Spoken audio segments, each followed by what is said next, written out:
Well guys, we are back for another episode of the Liberal Asshole Show, episode 63, a week later than normal because so busy with MTWS next week, gotta do this right now and get it over with. So, what are today's topics? Ukraine missile crashes in Poland, Trump versus Desantis, Mike Pence opens up on 1-6, Joe Rogan destroys Matt Walsh, Pelosi not running for House Speaker, Benny Boy / Matt Walsh mauled over gay marriage, and I will mention something when we get to that one as well, because it's not just gay marriage. Abolish intellectual property. Absolutely funny, can't wait to get through all of them. So, let's get to our first topic, which will be... the Ukrainian missile crashing in Poland. So, back on, I think it was the 15th, Russia, during their war with Ukraine, launched the biggest volley of missiles in the entire war. They did over 100 missile strikes across Ukraine. Well, one of them was heading in western Ukraine, and supposedly, from what we've read, because I've heard different things about this, Ukraine, of course, used missiles to shoot them down. Supposedly, one of them, or two of them possibly, because I heard one or two, malfunctioned and crashed somewhere into Poland, which is a few miles away from where the missile was launched, because Poland's bordered to Ukraine. It landed in some farm area, and unfortunately, it killed 2 people. Now, of course, this caused a massive concern with NATO, because remember, Poland is a NATO country, Yep. and they were worried that Russia was attacking Poland. Of course, if they did, that could be Article 5 and bringing NATO in, which, of course, Russia would not want, because we're going to destroy them, of course. So, Yeah. of course, everyone on Twitter and all that was, like, freaking out, even Kyle, like, World War III and all that. But, of course, it seemed a little bit too weird. First off, why would Russia even attack Poland? Second of all, if they were, why 1 or 2 missiles? Like, seriously. Just think about it for a little bit. If you're going to really attack someone, 2 missiles is not going to do anything. Hell, even if they did all 100 on Poland, it probably wouldn't even do anything. So, it was just a little too weird, and it just didn't make any sense. Well... it seems afterwards, after investigation, it seems like it was indeed Ukrainian anti-air missiles that malfunctioned crashed into Poland instead. Now, of course, while this shows that Russia didn't launch the missiles into Poland, they still are responsible for it, because if they stopped shooting missiles at Ukraine and, ended the war, Ukraine wouldn't have to shoot missiles back to defend themselves and have one malfunction or crash into Poland. Exactly. So yeah, what do you have to say about this? Well, it was an interesting time for the last few days, and it's like, my dad actually said that if it had thing from Russia, that they said to Russia, do it again, and we'll allow Ukraine to strike Russian territory. Yep, and of course, what do you gotta say about people on Twitter and all that freaking the heck out about this stuff instead of waiting on evidence and such? One side that was like, oh my god, this is World War III, and the world's going to be blown up, and the other one is, this is a Ukrainian Nazi terrorist state false flag to nuke, carpet bomb, and use Jewish space lasers to destroy Russia. Yeah, just like, remember like when Kyle and everyone freaked out about the North Korean missiles going over Japan, even though this is literally that common. And, Taiwan. No, I remember Japan's like, really, North Korea again? Yeah, and the normal process, condemn them, tell them to go fuck themselves, and that'll be it. And of course, like, China is invading Taiwan's not EEZ, their air thing or whatever, even though a good chunk of their air thing goes over China. So if anything, they might be just flying through their own territory. Like, a lot of times people need to just calm down on this stuff. And of course, remember, in reality, in the end, this is all Russia's fault. And if they really do try to attack NATO, then they know the consequences they're going to have to pay for it. Yep. Like, in the end, everything is their fault. And if they don't like it, then stop fighting. Leave Ukraine and peace out, and that's the end of it. It's not that hard. Right. Alright, so with that out of the way, what do you want to talk about next? Well, the next topic on this list would be Trump versus DeSantis. Now, of course, we got into this somewhat last video when we talked about the midterm results, where a good chunk of the people that Trump supported in the midterms lost, and since then, it's even gotten more losses since because more results came in, along with, of course, the Republicans gaining the House, unfortunately. But of course, we also talked about DeSantis blowing out and winning governorship once again. And because of that, it's causing basically a civil war in the not just the Republicans, but the MAGA movement between Trump and DeSantis on who should they support in 2024. Which, of course, it's really funny, all that. And Kyle did a video on that just recently, so let's check that out. So I asked you guys what I think at this point is a really interesting question given the 2024 primary. I asked, if elected in 2024, who would be worse, Trump or DeSantis? And you can see the numbers here. This is close. I mean, it's pretty close, all things considered, because most times I do a poll like this, it's just a blowout. It's like, 80-20, 70-30, whatever. It's 45-55. DeSantis wins. 55%, at least of, my Twitter followers, say DeSantis would be worse in 2024. So, look, I wanted to take some time and just explore this question a little bit and, give my take on it. First, let's read some of the replies here. So, Shoe on Head says, DeSantis would be worse because he's a true believer and would get things done. If the GOP was smart, they would actually abandon Trump and get behind DeSantis, but they won't. Trump is an egomaniac, which is bad in its own way, but at least he's funny. Michael Rio Stover says, so, does no one think January 6th was a big deal? Not that it almost collapsed our democracy or anything. It didn't, and it wasn't close, but the lie itself that the election was stolen was extremely destructive. Michael says, DeSantis is just a more competent Trump. He's more dangerous, in my opinion. Which we said numerous times on the show. DeSantis would be worse in the sense that he could enact more right-wing legislation, anti-union, aggro on culture war shit, abortion, weed, etc., whereas Trump would be a more rapid acceleration towards dismantling the facade of democracy. I'm worried about DeSantis because I think he can actually win the presidency. Yeah, I think he has more likely chance than Trump to win the presidency right now. As they promised. Okay, so in other words, not answering the question and attacking the Democrats. Trump, DeSantis, or Biden about the same. Definitely don't agree with that. The Dems need a better candidate in 2024. Okay, I don't agree with that. Yep. So here's one of the facts I was going to bring up. So DeSantis, when he was in Congress, voted with Trump 94.3% of the time. 94.3%. So they're nearly identical when it comes to policy.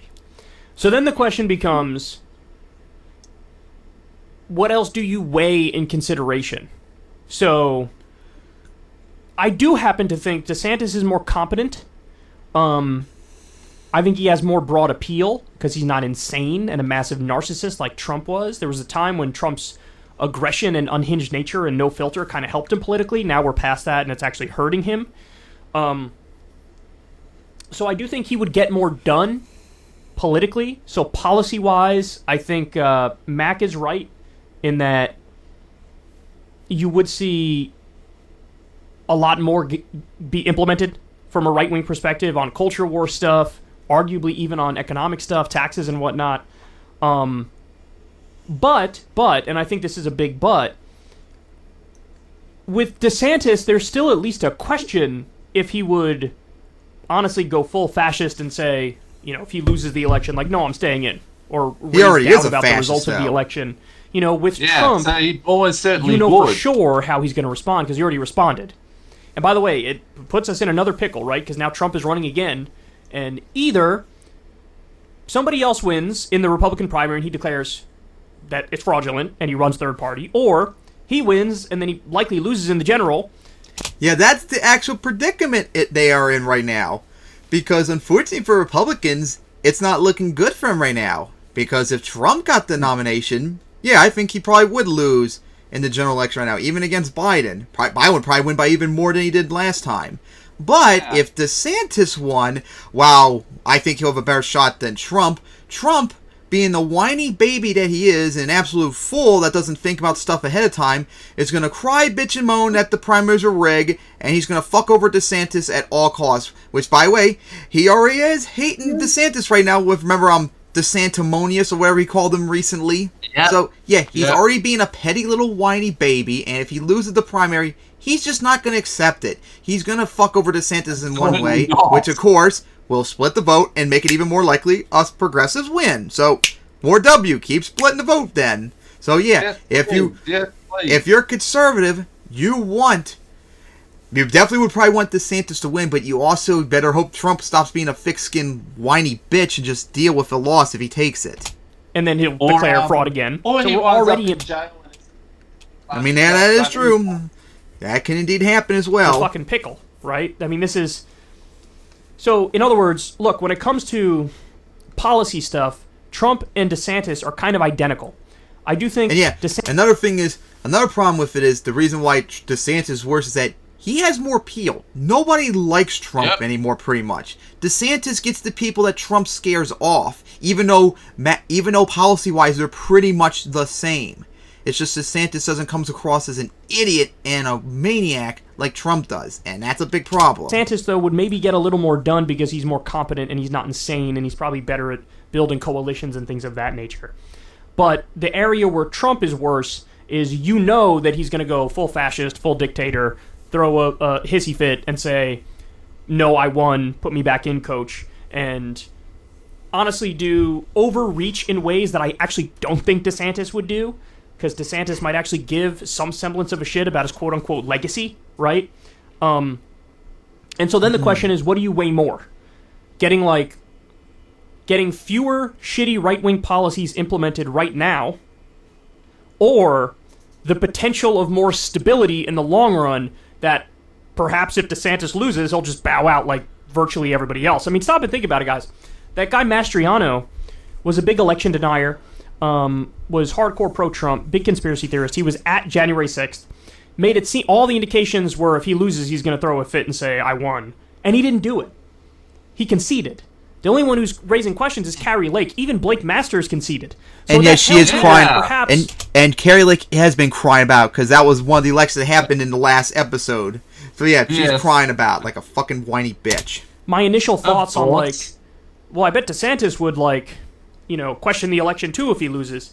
Now I'm starting to think that's probably not true, that Trump is kind of unique in that respect. He's one of very few people who... Unfortunately, until DeSantis loses something, we're not going to know, because all the times he's ran, he has won. Such an extreme narcissist that he questions it. And the fact that we don't know is also a positive for him. To this day. And so DeSantis, we don't know if he would lose and then question it, or if anything, I lean more on the side of he wouldn't question it and he would act like every other, Republican president and just sort of bow out when the time is right. So we have no idea until we see him lose. I don't know. It's genuinely a tough question. Honestly, my instinct, I've evolved on this a couple times. I feel like my instinct now is to say it's probably a wash, or if anything, DeSantis is a little bit less insane. Because that big thing about democracy and our institutions and not destroying it for your ego, that might matter more and way more in my mind. Because if you get another Democratic president, you could reverse a lot of terrible shit that DeSantis might do policy-wise. But I feel like the Trump damage that's done, it's hard to put that genie back in the bottle. I think we were kind of lucky in this last election that there was only one, Carrie Lake, who really is pretending like there was election fraud, when 53% of the Republican candidates were on that side, right? So, or maybe does that contradict my argument, because all these people might say it, but they never act on it. So Trump questioning it is just kind of uselessly flailing, and it doesn't amount to much. So just the fact that he would get less done is probably preferable. Yeah, I don't know. I can make an argument for either side. I guess I'll just say overall I'm agnostic.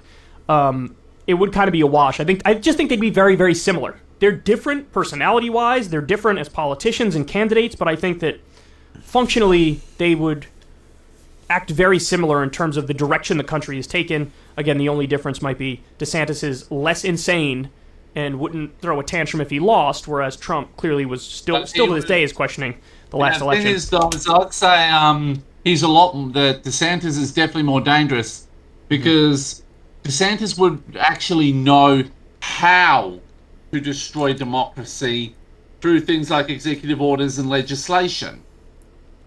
Mm-hmm. He would actually know how to. He wouldn't like try to be a wrecking ball. He'd actually deconstruct it, and things like going after the Voting Rights Act, going after the Civil Rights. Maybe not by Civil Rights Act, but as we're going to get into later, going after gay and interracial marriage, going after contraception, going after everyone who doesn't agree with him. Yeah, he knows how to. He would know how to destroy democracy step by step, and it might not notice it until it's too late. While with Trump, he'd try to send a wrecking ball through and wind up wrecking himself. Yep. Yeah, DeSantis is definitely more dangerous because he has a better chance to win, and the only thing that might prevent him from winning is just Trump being a giant baby and fucking him over. Yep. So the last thing I want to show you this. So Herschel Walker's son, Christian Walker, did put this on social media. It's a breakup video with Donald Trump. And just look at the way that he talks about, because I'm asking you guys this. Oh, yeah. And after Trump's meltdown and DeSantis winning, now a whole bunch of Trumpsters are signed with DeSantis now. Even fucking like Candace Owens and other idiots like them. Question, and we're talking about policy. Hey, who would be worse, who would be better, weigh all the factors. Listen to how he talks about preferring to Trump. To the point where they're like getting each other's throats. Starting to be like right-wing on right-wing violence almost. Yeah, preferring DeSantis or Trump. Watch.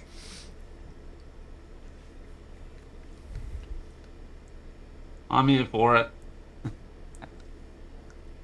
So I'm gonna make an analogy. It's kind of dirty. Just bear with me. I'm not usually vulgar on my page, but just hang with me. So I feel like politically, we've been hooking up with someone, and it was a good hookup. They did us good. It was fun. We were in this long-term toxic relationship. This hookup came along. It was fun. It was a rush. We had a great time. But now we're looking to start dating again for marriage. We're looking, the next step in life. We want to settle down. And so we've kind of got to tell the hookup. But the hookup wants to hold us hostage. And we're like, whoa. Hey, had a great time. It was fun. Thank you. I hope you enjoyed your time with me. I'm just not sure you're who I want to marry moving forward. I'm not sure I can commit that to you. And I mean, we never stepped in like we were bound for life. That's where I kind of feel like we're at politically. One thing I want to add to that analogy is we're not going back to the toxic relationship we had before we met the hookup. The hookup taught us a lot about what we want moving forward in marriage. We're just not sure if we want it with the hookup. Have a great time with you. We're not sure if you're marriage material. Love a lot of things about you. We're not going back to our ex at all. We love lots about you. Christian Walker saying being done with Trump? Question forward, mark? We just kind of want someone in such a weird way, just too. Maybe a little different. Yeah. That was like a strange video Walker Okay. so, and I thought Candace Owens' video made more was incoherent. We are all somebody who is blowing Donald Trump's little mushroom pee-pee and coddling his little ball sack. So this analogy, just keep that in mind. That's what we're doing here. And then DeSantis comes along and we go, let me get a piece of that ass.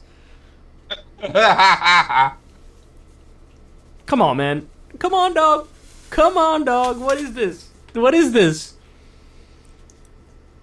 It's just funny that this is how he's thinking about. It's like Trump's like our wild hookup, bro. Trump is like... Yeah, that was a very strange comparison, comparing it to marriage. You know what I'm saying? He's kind of attractive. And hookup. That was weird. We do our thing, whatever, but then we think maybe not marriage material. Maybe we like Bernie, but we don't think him like that. Jeez. A little more reserved. Not. A little more intelligent. But we're not going back to our ex. The ex, of course, being like what? The Republican establishment? George W. Bush or whatever. We're not going back to G-Dub. We're not going back to G-Dub. G-Dub did not know how to lay the pipe right. G-Dub was randomly a serial killer. We didn't like that about G-Dub. So, I don't know, man. I don't know. What do you want me to tell you?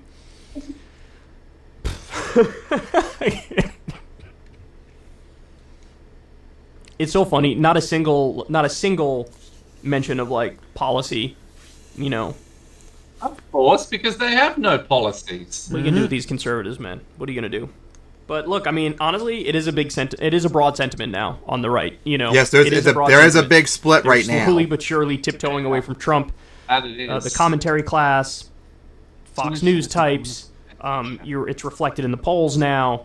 There is sort of like a, okay, all right, we're out, bro, we're out. So, yeah. In my question to you guys, I asked who would be worse if elected in 2024. Desantis. I didn't ask Desantis. Who would be easier to run against in 2024. Because that one... when it comes to running against, though, I don't think it really honestly would probably make a difference. The only thing it's going to come down to is, will Trump not fuck over DeSantis? Exactly. Because I don't think Trump would win in 2024 right now. And if DeSantis wins, if Trump doesn't fuck him over, then that is something to be concerned about. Maybe he could indeed win then. But right now, I think Trump would be a whiny baby if he loses and fucks DeSantis over. Which, by the way, as we've seen, he doesn't like him right now. So I definitely would see him screw him over if he wins the nomination. Question I find the answer is really easy. Obviously, Trump is easier to run against than DeSantis. He's already a proven loser. Lost in 2020. His candidates lost 3 elections in a row, 2018, 2020, and 2022. So that one I don't even think is an interesting question. But anyway, there you go. Christian Walker, a nice analogy about getting freaky with Donald J. Trump, the gelatinous blob man, and DeSantis, his little mini-me. Hey, y'all, do me a favor. So yeah, what do you guys say about the civil war between DeSantis and Trump? Let them fight. Let them fight. Let them fight indeed. Let them fight. But of course, in the end, like we said, DeSantis is worse, more likely to win. But right now, I don't see either one of them win because Trump is just not popular enough to win the nomination again. And DeSantis wins, Trump's going to fuck him over in some way. So right now, I just don't see them winning right now. And what do you say about that? Pretty much agree. All right. So then, up to the next topic. Topic number 3 is Mike Pence opening up on January 6th. And here is another person that Trump used to like and now hates immensely. And of course, Mike Pence, the former vice president, after all these year plus of wait, almost 2 years, he finally opened up what happened to him on January 6th. And it's very interesting. So now, let's go watch it. Former Vice President Mike Pence went on CNN and did a town hall with Jake Tapper, and he took like a bunch of questions from the audience, and he tells all here about former President Trump and about January 6th, and I wanted to share some of this with you. So first, I want to start with he's asked if he'll support Trump in 2024, and we'll break down his answer. First, I have to ask you, of course, about the elephant in the room, which is your former boss, Donald Trump, just announced that he's running for president. Will you support him? Well, it's great to be here at CNN, Jake. Thank you. It really is. Thank you for bringing together so many great Americans. He's such like a 1980s, 1990s style politician. The fact that he like deflected immediately. Sherlock, he's a million years old. Including, I heard, do you expect? Some people from my home state. A lot of them. Hoosiers in the house. And let me just say that it was a great honor for me to be a part of the Trump-Pence administration. And in 4 short years, we rebuilt our military, we revived our economy, we unleashed America. Yep, the first third of the video, we're going to hear nothing but stupid debunked fluff. But in the end, our administration did not end well. And hey, there's a fact for once. But as I've traveled across the country over the last year and a half, one thing I've heard over and over again, whether it's at the grocery store in Indiana or traveling around the country, is people want us to get back to the policies of the Trump-Pence administration. They want to see America No, we do not. Advancing the policies that we advance. Definitely not. More secure and 7 million American jobs created. Okay, fact check. They actually lost 2.9 million jobs under the Trump administration. So I don't know where he got that from. I don't know how he skewed the numbers, but of course, unfortunately, I'm sure a lot of that was probably mostly due to people come up COVID. to me in the gas station and they say, "Bro, Yeah. we got to go back to what you And guys you should were be kind doing." of a little bit honest I do not about believe that for a because second. COVID really did fuck things up, and that's not necessarily out of in their control. But the other thing that I've heard consistently is that the American people are looking for new leadership that will unite our country around our highest ideals. Bernie, Okay, but you wouldn't be part of new leadership either. Exactly. You were the vice president under Trump. That's not new. That will reflect the civility and respect that most Americans have for one another. You don't You know, want once you get out of politics, civility.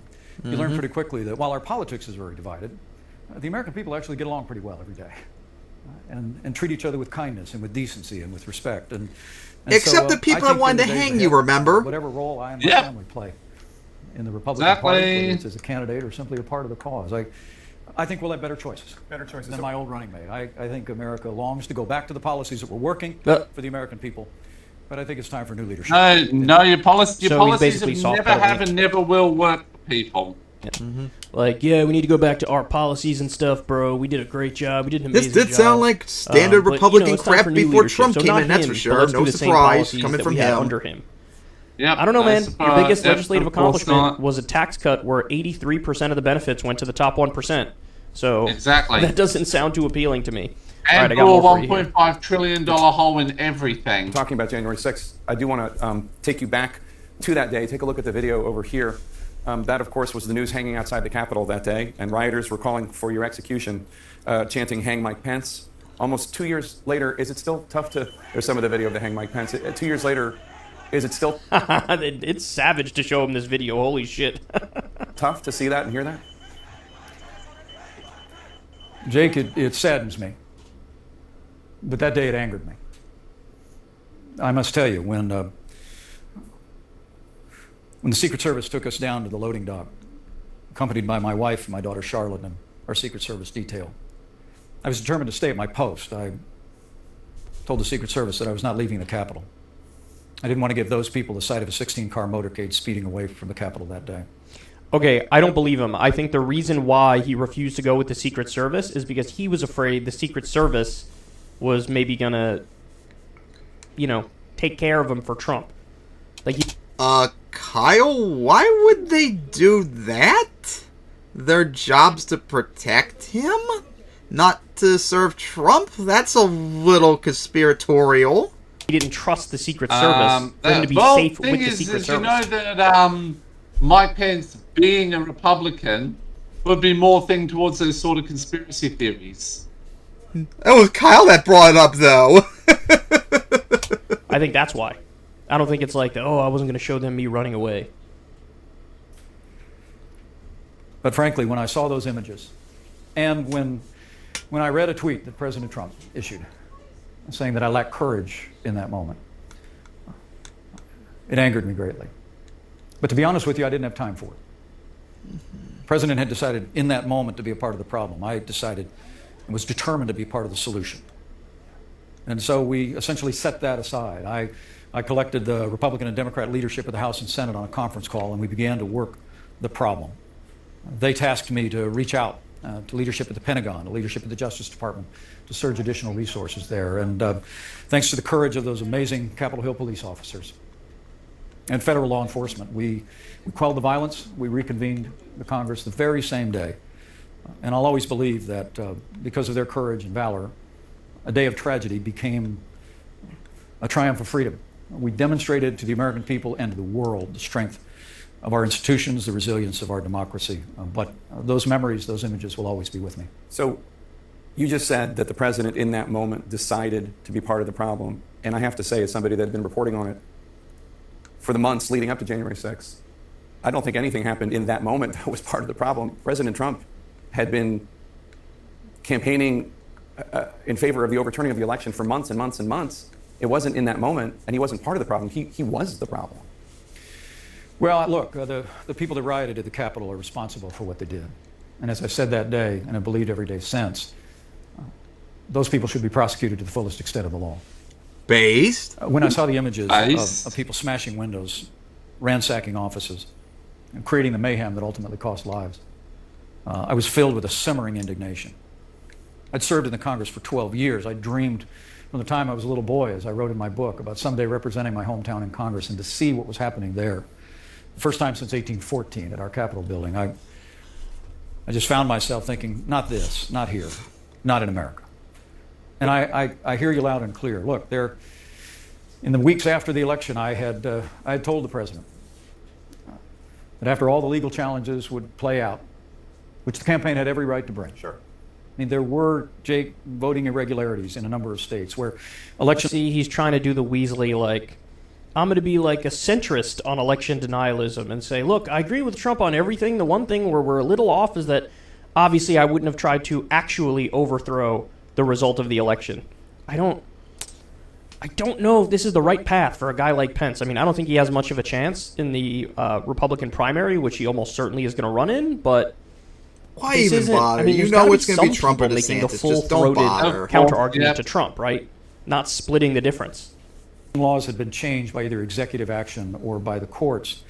There was never evidence of widespread fraud. I don't believe fraud changed the outcome of the election, but the president and the campaign had every right to have those examined in court. But I told the president that once those legal challenges played out, he should simply accept the outcome of the election and move on.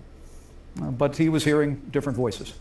And frankly, there were some legal experts that were allowed on the White House grounds that should have never been let through the gate. You're talking about Sidney Powell and Rudy Giuliani. I want to come back to that in a second, but I do want to show this moment because it was so important and so heartbreaking. This is inside the Capitol. This is video of the Secret Service trying to get you and your wife Karen and your daughter Charlotte to safety. As rioters came within 40 feet of you, we found out later, your family's lives were at risk. Not just yours, although that would be tragic, but your wife's and your daughter's. And I was worried for you that day, sir, covering this. I was worried for your wife. I was worried for your daughter. I'm relieved that nobody was harmed. That's amazing, too. If 40 I were you, feet. I would still be livid Yeah. with Donald Trump. They could have I probably would killed him from that be range so if they had the furious. correct weapon and all. I know you're a measured man. But are you still angry? Well, I must tell you, the president's words and tweet that day were reckless. They endangered my family and all the people at the Capitol. You know, maybe I'm being a little bit of a nitpicky asshole here, but like, it's More just like a so cock. hard to listen and absorb the points he Yeah. makes because he sounds like a fucking robot. He sounds like if you punched into some AI system, give me a standard politician, they would sound like Mike Pence. Like, he's asking you about you and your wife being in danger. And he's like, President's actions were reckless. And I did not like that one bit. But he's saying it in such like a calculated way. He's like a politician from a different era, man. I mean, I just don't think this stuff lands in the way that a lot of the new era politicians, the way they talk, the way that lands. And I was angry. But you know, my Christian faith tells me to be quick to listen, slow to speak, and slow to become angry. And in the Christian faith, forgiveness is not optional. We literally pray in the Lord's Prayer to forgive those who trespass against us. And Okay. Forgiveness is not optional. You have to forgive, man. You have to forgive. Okay, so do you forgive the rioters after the George Floyd killing? Probably Do you not. forgive them? Probably Are not, you because, against the because death this penalty? is- Do you want to he's forgive doing this people politically. who are on death row? I mean, I could come up Definitely with like not. 100 different examples where he wouldn't say forgive, but now when it comes to your boss trying to kill you, all of a sudden it's like, bro, I gotta forgive. I'm a Christian. in the days that followed, He's just a cuck. That's the all there is president to asked it. meet with me after Yeah, he he's a made the cuck. right statements to the country, he committed what to a all peaceful politicians transfer like of him power, are. he condemned the people They have that no rioted spine. at the Capitol. We met, we sat down, and I prayed for God's grace to meet that moment in that spirit, and it wasn't easy. And to be honest with you, I'm as human as the next guy, and I still pray for the president, and I pray for the grace to forgive him and all those responsible for that tragic day. But I truly do believe that we live in a time when the American people ought to be searching our hearts and having more grace toward one another. Okay, wait, he didn't say what happened in the meeting with Trump afterwards. What happened? My guess is he was fucking throwing verbal haymakers at your face and you were like being cuckish, like, "Oh, I'm sorry, sir, Yep. but I had to listen to the Being a experts who said cuckold, I had to give the literally. election over to Joe Yep, Biden." that's bro. how I'm all sorry, man." politicians like Pence He's are. just like They're glossing just- over That's Yeah. just probably how the they're. most important part, That's which the is only like, role what Pence was Trump's has. Yep. saying in the first meeting afterwards, and They what have did no you say? spine. Of course not. It seemed They're like invertebrates. Our country's They've more got the divided now intellect than of an ever before. invertebrate. Even broadcast networks seem to be perceived to be divided along partisan lines, which is why I'm grateful for the opportunity to be on CNN today. I just think if all of us can be more forgiving to one another, we'll have unity in this country more than we've had in recent years, and with that unity, we'll meet the challenges that America faces in the balance of this new century. All right, so he ends with just like a classic politician stump speech. Look, I mean, there's no denying that Mike Pence, on that day, was able to find a single shred of integrity and do the right thing and prevent us from getting into a worse constitutional crisis. But it is kind of amazing watching him afterwards basically try to say, look, me and Trump, bro, we agree on everything. We agree on the policies. I'm so proud of our administration. But, like, you know, look, were there irregularities in the election? Yeah, but we looked over it and whatnot, and I definitely wouldn't have overthrown it. There was no widespread election fraud, bro. So, like, I'm just like Trump, except more robotic and standard politician-y. And our one disagreement is I wouldn't have overthrown the election. It's just, I don't know how he's deluded himself into thinking he would have a chance running in the next primary. I really don't understand that. It's kind of amazing, isn't it? Trump and DeSantis. But it is true, and we've talked about this previously. He truly is a super duper religious dude. Like, he's a fundamentalist. And I think he might think that God wants him to be president. You know? Of course, that's Trump what used all to these make fun of religious him all the fundamentalists time. This was think. before they But like broke Ted up. But Cruz Trump used to make fun of him in the bragged White House about all the time, and whenever Hitler. somebody brought up gay people, he'd be like, "Yeah, Mike you know, this guy Huckabee, Mikey Rick wants to Perry, kill all the Rick gays." Santorum. Yep, all of them. So, like, there's no doubt Michelle he has Bachmann. like, next level Yep. religiosity. So I think he thinks this is all The part of the list is plan, and endless. God wants him to be president. But man, it's kind of sad watching a politician from like a previous era come out here and give standard banal talking points when being asked questions about like, so when your family was about to get murked, what were you feeling? Yeah, that He's like, that was I just think so we need to weird. come together. That's what I think. I believe unity Exactly. is good. It's like, okay, man, come on now. But anyway, look, this is the most you're going to get out of Mike Pence in terms of talking about Trump, talking about January 6th. Yeah, he's just a cuck. It He ain't just much, can't but this be is what you get. like aggressive Yeah. about it. He just can't do it. So yeah, we had to say about that. What a weird speech that was. It is. It really is. I don't think most people would probably be that compromising or cuckish when they're with someone who pretty much led them to almost get killed. I'll just say that very much. that's That the was problem. that was just pathetic. But hey, that's how he and politicians of his era are. There is nothing that's going to change him in that regard. All right. Exactly. So now, what's the next topic? That would be Joe Rogan destroying Matt Walsh. So, alright, time to get into the nuances of Joe Rogan, because you know a lot on the left do not like to acknowledge that there's nuances with him, remember? A lot that we hate. A lot that hate about him. Few But things. There seems to be spots of like, he's actually not like as insane as Matt Walsh, as Ben Shapiro, as Steven Crowder. Yep. So, anyways, recently, Joe Rogan had Matt Walsh on his show, and Matt Walsh is an absolute religious fundamentalist idiot who we're going to be seeing more than later about gay rights later on in the episode. So, yeah, this came up as, where's the video? Yeah, Kyle did a video on this, but it was over 15 minutes long. So, there was no way we were going to do that. So instead, I just went straight to Joe Rogan's video. It's the first time we're straight up watching him instead. As he and Walsh talk about gay rights, and Rogan just eviscerated him with no effort. It was insane how easy it was. Humiliated him. And this is why I want people on the left to realize, Rogan, he has his faults, but there's also moments where he's good at, and you must concede on those things, and you have to acknowledge it. But a lot of you on the left do not. And this is undeniably good. Yes. One of those few bright sparks. in regards to Rogan. In here before Rogan copyrights us and makes us mauled in the next episode. Of course. Rogan experience. I think if marriage is a certain thing, It doesn't matter. Which We is get, the, 3 views? the context for procreation, for the building of the nuclear family. What about people that get married that don't have kids? Are you opposed to that? What if they get married, they decide, you know what, we don't need kids, I'm going to get fixed. You get your tubes tied, let's travel the world. Well, what do you mean am I opposed to it? I mean, I think that every married couple should be open to life. But what if they don't But you want don't to? accept it when Are they you don't opposed want them to. being married. If marriage Of course is only not, for because procreation and to bond a Because family they together, expand women and what as about many people that are children as deep- human as possible. in love that never want to have children? I don't think it's not only procreation, but that is one of the fundamental definitional aspects of it. It's not. Of course, there's more to marriage just than that. And what about people that are infertile? They fall in love. Yeah, by and your own realize that they logic, can't. people who are infertile or who don't want kids, they can't get married. That's the same. Yeah, It's the same argument we've been dealing with all the way back in the 2000s. No different than the people of you can't be born gay, you choose to be gay. It's the exact same arguments every single time with these people. Have babies. They don't really necessarily want And to they- adopt. and, Is that well- okay for them to be married? Because then you're, by definition, marriage falls into a completely different thing. Because then it's a bond of love. It's a union of love.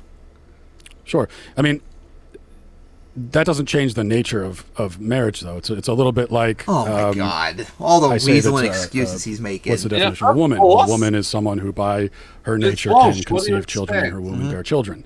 And then the response is always, well, what about women who are infertile? Does that destroy your definition of woman? And it doesn't, because it's Yes, still it does, a because woman's you're a nature brain-dead moron. to bear children. Not every woman will, and there will be disease and infertility and old age and all these things that will preclude that. But it's still of her nature to do so. According to you, they should divorce once they hit the age of 45. And I would say the same thing for marriage. I mean, it is natural in a marriage for procreation to occur. It's not always It's going to happen. not in reality, natural, but though. That's still Yeah. one of the natural Marriage is not about just having kids, you nitwit. functions of marriage. Exactly. And married couples who can't conceive children, there are other ways to be parents, like adoption. For But example. again, what if they don't want to? Like, that's the thing too. It's not just, oh, we can't for whatever reason. We don't want to. Does that mean their marriage is null and void or they can't get married? If they want to. Yep. Right. Exactly. But if people want to be married and don't want to ever have children, are you opposed to them being married? Well, I wouldn't advocate a law that would prevent it. But would it change? Oh, the yes, you would. Don't lie to us. You know you would if you had the power. You are a Christian fundamentalist. You would force all your bigoted views on marriage. Gay rights gone. Interracial marriage gone. Yep, you would force all that on us. Don't lie to us. definition of what their marriage is to you because they don't want to have a family? They just want to have a loving bond? I think this would be a couple that is rejecting one of the fundamental aspects of marriage. And It's not a fundamental aspect to marriage, though, you nitwit. To life. I would hope that in the future they would be, but isn't that just a personal choice? I was going to say something I think Rogan's going to bring up later, so I'll hold my tongue. I mean, you can have a very fulfilling life if you just follow your pursuits and your dreams and your interests, and you find someone that shares those interests with you, and you share time together. It's very fulfilling and loving. Yeah, it's a personal choice, in that I'm not advocating for like a law that says that you Bullshit. if you're married you have to have X number of kids. But then why are you opposed to two gay people doing that? Well, because again, it's not about choice. It's about what this institution, marriage is an institution, and what is it? Oh my God, what this is purpose the does same it serve? crap we hear every single time with these people. I do not agree with tearing down or changing this definition, especially because the people who have changed the definition haven't come up with a new one. So they say, well, that's not what marriage is. Consenting married adults. No, I would say people that consent entirely.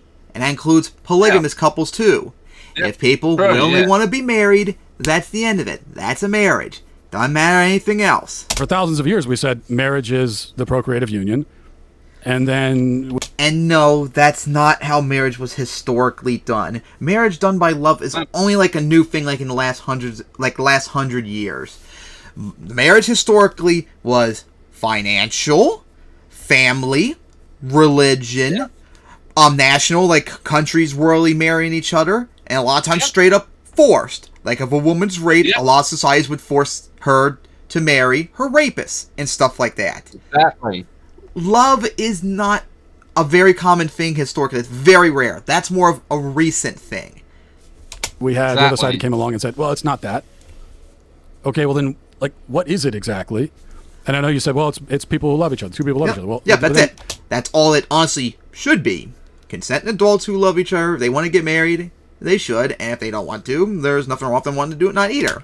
Why two people? Why do they have to love each other? All these kinds of questions.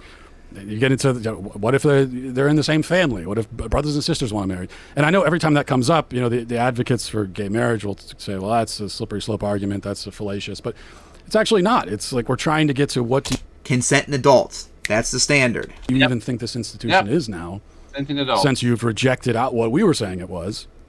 And I've never found a compelling definition. And any definition offered, it's like, well, what's even the point then? Why do we even need this now? I just don't see how a gay marriage in any way damages a straight marriage. I don't see it at all. It doesn't make any sense to me. It just seems to me that people want to be. Look, if you wanted to look at logic, especially in our modern society, which is pretty fucked when it comes to relationships, it's somewhere in the neighborhood of 50% of all marriages end in divorce anyway. They don't make it. I don't know if anything would damage marriage and damage the institution of marriage is the option of divorce. I don't think gay people and gay people getting married in any way, shape, or form changes a bond that you have with your wife. It's just called marriage. It's a human invented thing. If we decide that gay people can get married too, I just don't see how it damages anything. I don't think it tears down the definition of marriage in any way. It just opens up the possibility that people who are gay won't be discriminated against. And also, before Walsh talks, there are a lot of like governmental federal policies that for like visitation rights, health insurance, and other things like that, where if you're not married to the person, they don't have access to this stuff. So it's not just love. There's also financial reason why gay marriage also needs to be allowed. Yeah, I don't think that a gay couple existing directly impacts. There's a gay couple and wherever, and I'm with my wife in our house. Like obviously, there's not. But I'm not talking about on the individual level. I'm talking about on the societal level. Right.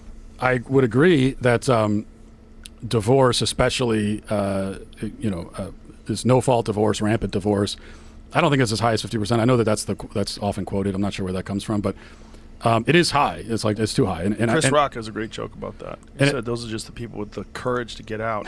It's like how many cowards stay. But it's also true that the advocates for what we call now traditional marriage, which I just call marriage, but the advocates for traditional marriage put themselves at a disadvantage by especially in the churches, like allowing this rampant divorce to occur. And then you've already. Do you want to ban divorce then? Is that what you're trying to say?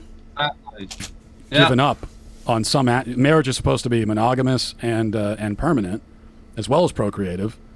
Well, you've given up monogamy. And it's not. It doesn't need to be forever. It doesn't need to be monogamous, and it doesn't need to have kids. It's up to the people involved in the marriage to decide how long it is, who they want to be with, if they want to have kids or not. Simple as that. Permanence. And so now it's not. That's two of the three legs gone, and so now this assault was waged on the procreative part of it, and it was difficult to withstand it because the institution had already been weakened. So I agree with you there.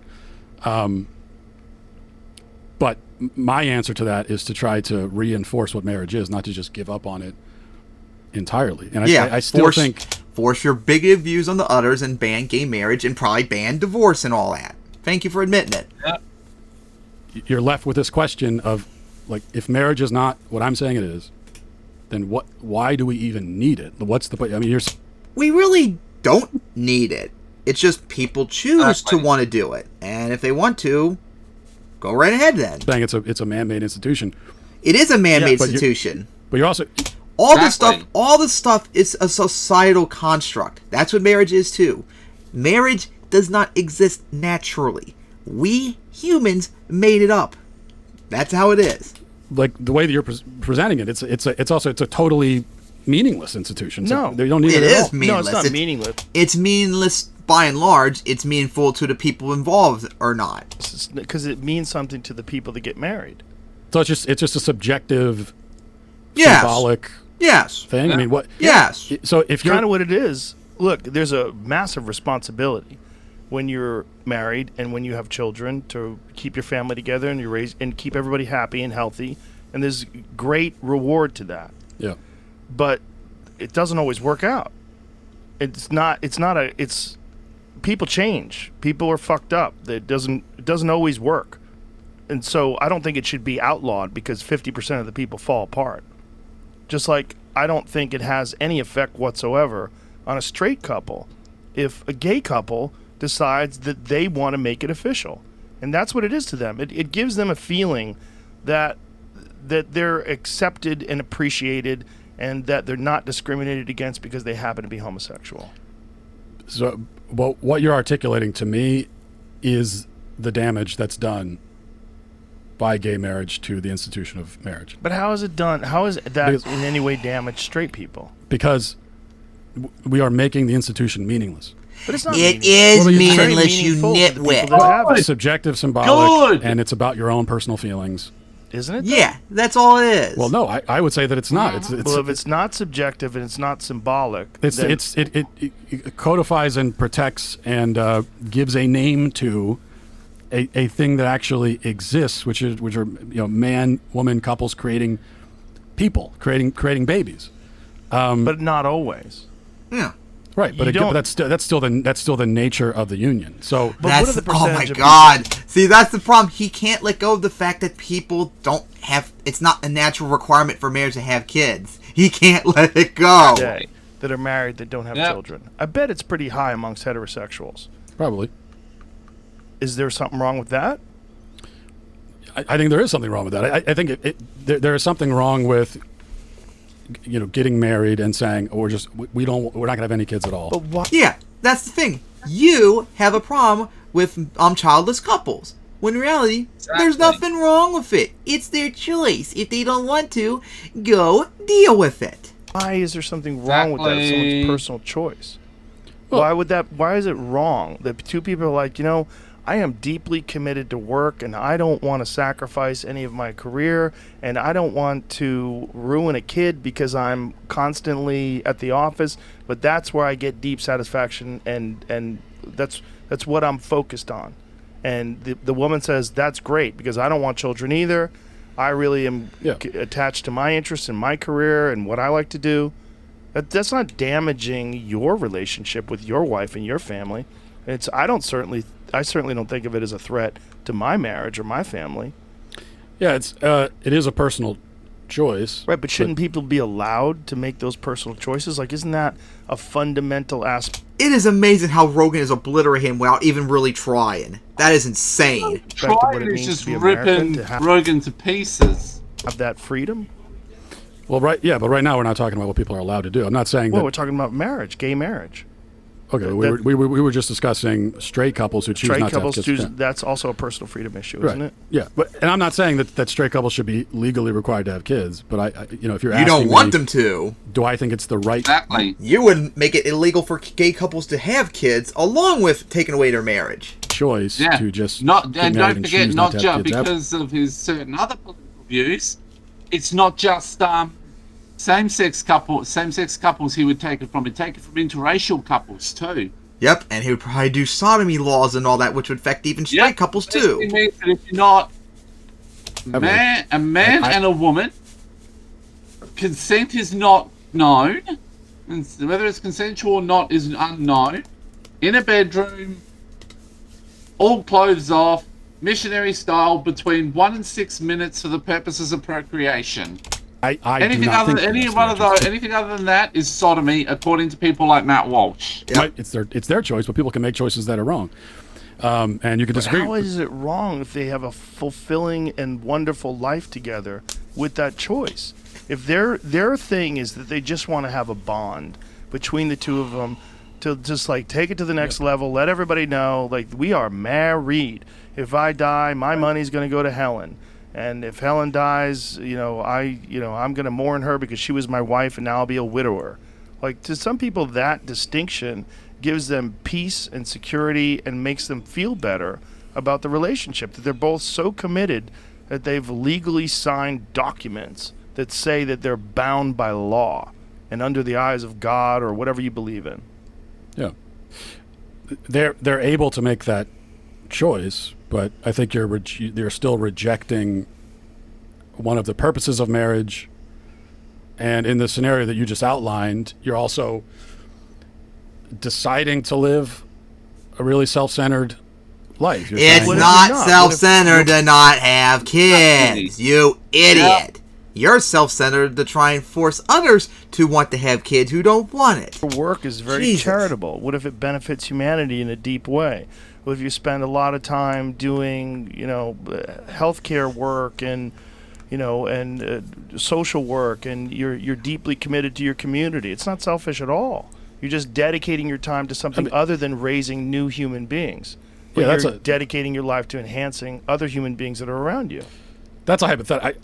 It is a hypothetical, but so's yours, right? Yeah, but I think most of the people that choose like we're not going to have kids, and the rate of those rates are declining, and the age when people first have kids is also going up, and all of that. Yeah. And most of the people that are making these choices, I don't think it's because they're involved in charity work. I do think that it is more the scenario you outlined in the first time around, which is just like, well, this is what I'm doing. I have my job. I don't want to give it up. Yeah. Because of, but don't you think that people should have the freedom to live their life in that way? I think human beings vary widely, in a huge way. And I think there's some human beings that find a very fulfilling life just reading books and traveling and experiencing different things and seeing art and doing whatever the fuck they want to do. And they don't necessarily have to have kids to live a fulfilling life that way. And if they choose to do that with someone who they have a loving bond with and who they get married to, I don't think it's a bad thing that they don't want to have kids. Well, I guess we have to, maybe we're running into a question of now you get to the real fundamental question. I think it's a fundamental freedom thing. Yeah, we're not disagreeing, I guess, on the freedom aspect of it, because you again, are I'm not saying that you should be required to have kids. But you're imposing your sensibilities and what you think is important in life to other people. But everybody has a different idea of what's important in life without hurting anyone. The thing is, like, what I'm saying is these people that are married, that don't have children, they're not harming anyone. They're not harming these unborn children that they never have. They're not harming anyone. And it doesn't affect your relationship with your family and your marriage at all. Yeah, but I'm not imposing myself on them or harming them by answering a question about about how I feel about their choices. Right, but nor are gay people doing that to you. I think the harm comes from, on a societal level, when there we start is no harm, you idiot. Central institutions like the institution of the family and of marriage. That's where the harm comes from. And the more that people believe, the more that we build a society where it's believed that marriage is objectively meaningless, right? It's entirely subjective. It's just about making you feel better. Yeah, that's all it is, subjective. The more that we build a society like that, I think that's where the harm comes in. The worse it is, and people are going to reject marriage. So what? If people want to reject marriage, that's their choice. Fewer kids are being born. Also, more kids are being born in a context where they don't have that stable family structure. So the harm definitely comes. Walsh, you don't need to be married to have a stable family. Jesus Christ, you're stupid. It may not be this immediate, connect the dots thing, but and we can already see that. No, we cannot see it. Jeez. Finally, that video's over. So, what do you guys say about Rogan absolutely obliterating him without even trying? That is awesome. It shows how much of a brain-dead idiot that he's got. The fact that Rogan humiliated you without even trying, Walsh, you should be embarrassed for yourself. But we'll see you making a fool of yourself again later on. But yeah, that was awesome watching Rogan destroy him. But like we said, anyone's on the left watching, you have to acknowledge there are nuances when it comes to Rogan. Yep. We've even covered him. In fact, we even covered one episode where we covered him both doing a transphobic thing where we ripped him a new asshole on, but then right afterwards we covered him supporting gay rights and destroying another homophobic piece of shit like Walsh. Like, there are nuances to him, and you must acknowledge that. Understand? Yes. Don't just blindly hate him because he's transphobic, he denies vaccines and all that. You have to acknowledge when he's right, too. Yep. Jeez. Alright, so now, on to the next topic. Now, Nancy Pelosi is not running for House Speaker and has decided to put basically a Republican in as her replacement. So, anyways, this right now is base news. Now, I don't believe Pelosi until we see it in January or whatever, but Pelosi is going to stop being the Speaker of the House coming up soon. She's not even going to run for it again like she's done for like the last, 15 years or such. Since she is definitely not going to be the Speaker of the House since McCarthy or whoever is going to take over since the Republicans have the House. But she's not going to be the Speaker of the House. She's stepping down that regard. Now, it would be nice if she didn't run at all like she promised last year. Remember, we covered that too when she ran. Yep. So she is still technically going to be in Congress. She's not like retiring, unfortunately. She's just not going to be like up there in the ultimate power structure like she's been like the last several, like 15 years or such. So that's nice that she's going to leave that regard, but it would be nice if she left. Now the question is, who would replace her? Unfortunately, the person that she wants to replace her is just as much of a piece of shit as she is at Mike Covers. And with great confidence in our caucus, I will not seek re-election to Democratic leadership in the next Congress. For me, the hour's come for a new generation to lead the Democratic caucus that I so deeply respect. And I'm grateful that so many are ready and willing to shoulder this awesome responsibility. Like, I'm serious, she was like slurring a bunch of her words. Well, it's official. Nancy Pelosi is no longer going to be the leader of the Democratic Party, and I'm not going to spend the majority of this video talking about her legacy. I think that there are a plethora of pretty good write-ups that will inform you about what she was and wasn't able to accomplish during her tenure as leader. I want to rather focus on... Not only is she a piece of shit, she's up there in terms of, like, Hillary as the most very hardcore reasons the Democrats struggle. Like, she is so bad... People want her to go. People vote for Republicans just to spite her. Like, that's so bad you have to resign because of that alone. The future of the Democratic Party and the direction that I think they should be headed in. Not only shamed, but basically erased, put up and be like, this beep is a Republican. But won't, unfortunately, be headed in that direction. But let me just say this about Nancy Pelosi. Even if, as a leftist, I obviously vehemently disagree with her on policy issues, I've got to say that I won't deny how effective she was as a leader. I don't think that she was always very effective at combating the Republican Party and pushing back against their lies and extremism. But in terms of the way that she governed her own caucus, I do believe that she was effective. And that's not necessarily a good thing for me as a leftist, because I think she was also very effective at crushing the progressive left and getting them to fall in line every single time she needed them to. She was because also the squad does not have a backbone. Very effective at amassing a lot of wealth during her tenure as leader, largely due to stock purchases that members of Congress should never, ever be allowed to make. But with that being said, she's stepping down, and both Steny Hoyer and James Clyburn are also not seeking leadership positions. So this is effectively paving the way for Hakeem Jeffries to emerge as the new Democratic Party leader in the House, with Catherine Clark and Pete Aguilar as numbers 2 and 3 respectively. Which means that a new generation indeed will be taking over the Democratic Party, which sounds really good on its face, right? But this is a classic case of change on the outside, continuity on the inside. And that's not to say that I don't think that the old, out-of-touch leaders of the Democratic Party needed to step aside, because they did. Yeah, Pelosi needed to go a long time ago. She actively hurts Democrats because she's that heinous, and she not only is she bad on policy, but her image is so toxic, people vote against Democrats just to spite her. Like, that's Exactly. not something that should be ever accepted on the left, ever. People like that, you just need to automatically go. Problem is that the institutional factors that led to the party being a hollowed out neoliberal shell of its former self will remain intact regardless of who is the leader of the party, meaning that significant changes will not come even as the next generation takes the reins. And I think that that's a huge problem. Now, this goes without saying, obviously. Compared to the Republican Party, the Democratic Party is light years ahead of them in terms of just representing the people, but they're still nowhere near where they actually need to be. And so the party needs to represent the core of their base, the base who always makes them successful. And that is their young, diverse, progressive voters who just save their asses. And we got a taste as to why young voters, millennials and Zoomers, came out in droves to support Democrats. And it's because they delivered just a little bit for them. I think that the $10,000 to $20,000 worth of... I honestly think it's more of just the Republicans shooting themselves in the foot with Roe v. Wade more than what Biden has done. What do you think? It's probably a bit of both, honestly. Student debt cancellation was huge. It was a huge motivator for young people.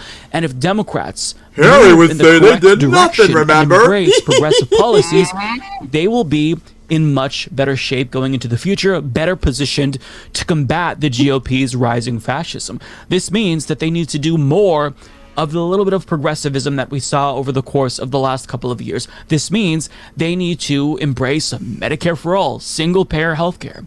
They need to embrace, vocally so, marijuana legalization in all 50 states. We need to make sure that they get on board with free college and all student debt being canceled, all medical debt being canceled. And if they're not, and we have to these force progressive them. policy positions have been proven to motivate young voters. So they have to embrace this. And more than just embracing these policies from a rhetorical standpoint, they actually have to deliver. The problem, however, is that just having a new leader isn't going to facilitate this change, because one doesn't become a leader unless they become a fundraising behemoth, and one doesn't become a fundraising behemoth in the first place unless they take lots and lots of money from large multinational corporations whose priorities, by the way, are directly at odds with the Democratic Party's young, diverse, and progressive base. And this is the base who the Democratic Party must be aggressively courting every single year. Now, the Democratic Party in 2018 had the chance to elect leadership that would take the party in a better direction. Again, if the institutions aren't changing, then a leader can't necessarily change that. But a leader can facilitate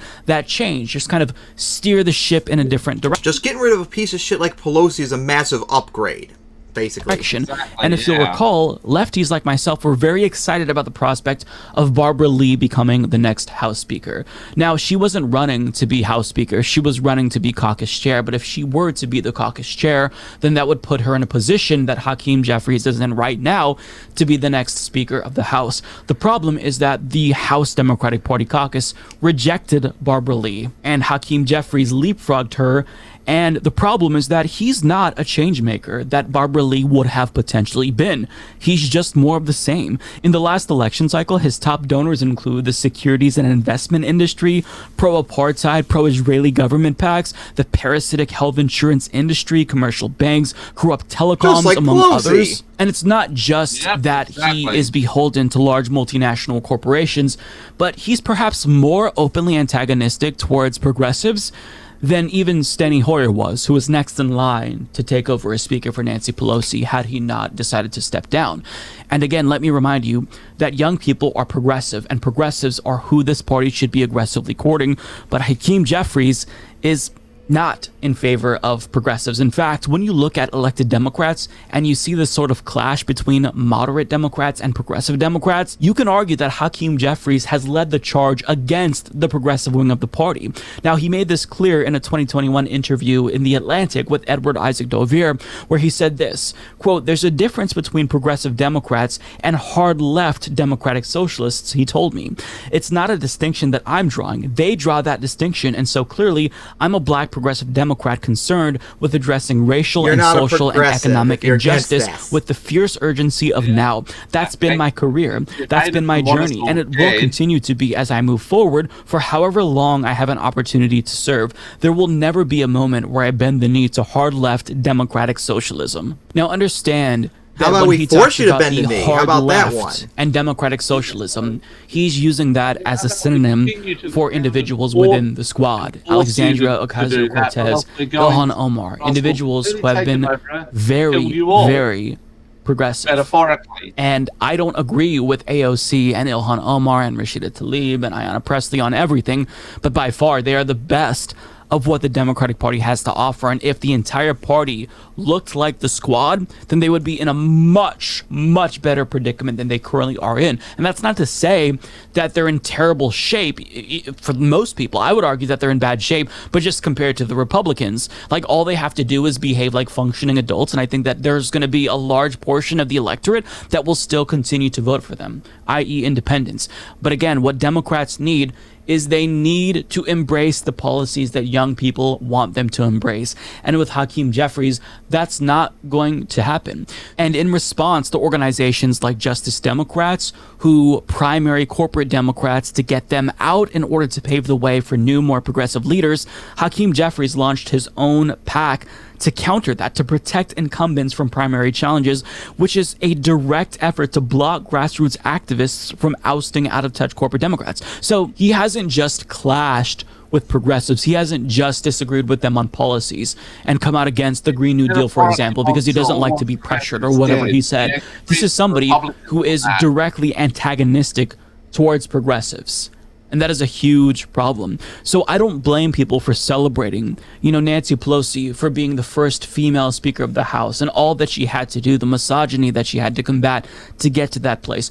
I don't blame people for celebrating Hakeem Jeffries as the first black Speaker of the House. I think that these are all things. If that's the only reason they're supporting them, I'm going to laugh at them.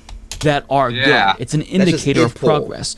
However, young people are truly the future of the party, and they can't just be represented descriptively. They have to be represented substantively as well. That means they need leaders who do not take corporate money, who actually fight aggressively for their policy priorities. The problem is that you can't really rise to a leadership position unless you raise a lot of money, and that means you've got to cozy up with large multinational corporations. So do you see the problem here?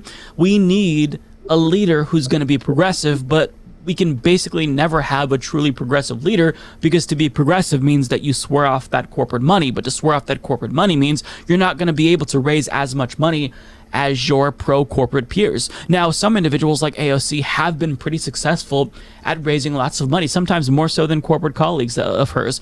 But still, what Democrats view as their key to success is anyone who could raise lots of money, meaning you can pick up your phone, call up some billionaire donor and get $100 million to one of your super PACs. That's what a lot of elected Democrats view as their key to success. And until they change this mindset, until the institutions change, the rules change to reflect anti-corporate Democrat party politics, then things aren't going to change, unfortunately. So, I don't want to rain on your parade. I think that the Democratic Party, they need to do better. They need to embrace the youth. But I don't want you to get your hopes up and think that all of a sudden, because there's this change and younger people are taking control, things are going to be better. No, things will remain largely the same. Again, as I stated at the beginning of this video, it's change on the outside, continuity on the inside. So the real change that the Democratic Party needs to embrace is getting off of the corporate teats. But until they do that, then we won't actually see real change. We won't see real significant movement towards progressivism within the Democratic Party. And I'll leave that there. And that's why we need to get rid of a whole bunch of that shit. Yep, we gotta get rid of them. So we gotta say about Pelosi stepping down. Well, not stepping down, not running again for speaker. I'll believe it when I see it. Yeah, I don't believe her. And it's not gonna be like any day now. It's most likely gonna be around or after Congress's new session comes in, which is not till January 3rd, so it's probably going to be well over a month before she actually is no longer speaker. Hopefully, the progressives actually can have a backbone and boycott him and actually force a progressive challenger to challenge him to get the speaker. Actually, it wouldn't be a speaker since the Republicans are going to have the speaker of the House since they have the House. Yeah, but maybe like the minority speaker then.